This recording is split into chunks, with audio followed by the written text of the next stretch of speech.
Good day, everybody. Today we're going to be creating some new users in ESET Protect.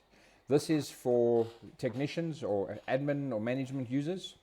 We're going to create native users. We don't have any Active Directory environment involved, so at some point I will make a video around that as well. So, in your ESET Protect system, go to More and then go to Users.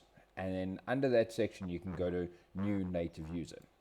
You'll see I've only got the default admin user there. So we're going to create a user. This format, you can choose any format that you like. So I like to have something that adds a little bit of complexity. So username dot company they work for dot type of task. So an example of James dot acme.admin. So this is James from the Acme company, who is the administrator. James Brolin, Acme admin. Okay, so that's just a description of the actual role, the account that you're creating. It is not the person's details.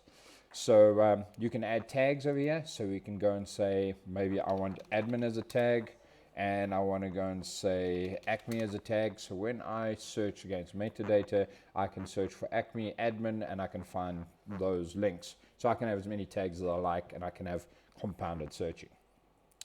Then home group, we're just going to go make this home group for everyone. Now you can give this person access to a subgroup, which basically is the essence of multi-tenanting, but you cannot go back a level from there. So if you've given them a level in a subgroup, make sure that whatever they need to work on is within that subgroup. You can only have one group assigned. So password, nice and simple.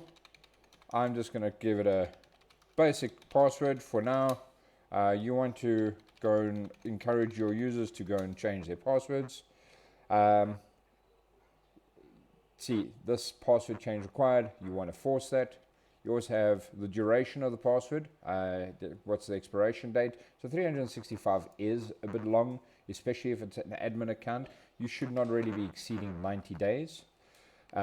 Reason being is just if they do forget their password, or if they are compromised that the account isn't open for 365 days, this does force a time period. And this is good practice everywhere. You should even go as little as 45 days or even 30 days. It just depends on what users you've got. The more access you have, the lower this number should be. That should be a rule of thumb for any system that you're operating. And then also very important, is the account enabled? You can create an account but not have it enabled. For enabling it at a later date, so if you're creating access for someone and they only need temporary access, you can then switch this on and off as you go. All right, so user details, this is full name, and email contact is james@email.com, and if you've got a telephone number for James, you would put that in here. These are optional pieces of information. You don't have to go and complete any of these, but it's garbage in, garbage out. The more effective this is completed, the better it is for administration. All right, the second page will determine what access this person has. So you can create your own unique access sets, or permission sets at least, or you can just give them the standard permissions.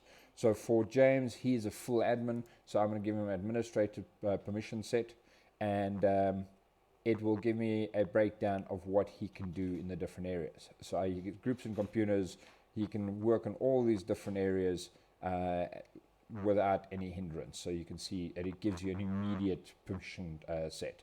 If I go and click on another one further down, you can see it's a reduced set. So administrator set for us for now. You can go and devise different ones at different times. All right, continue. This just gives you a breakdown of what you're actually adding, and then finish. Now I have created that account. There's James Brolin over there, and he now has access. From here we can go enable 2FA, and that's a video for a different time, but you can do two-factor authentication against any of your accounts that you have in place.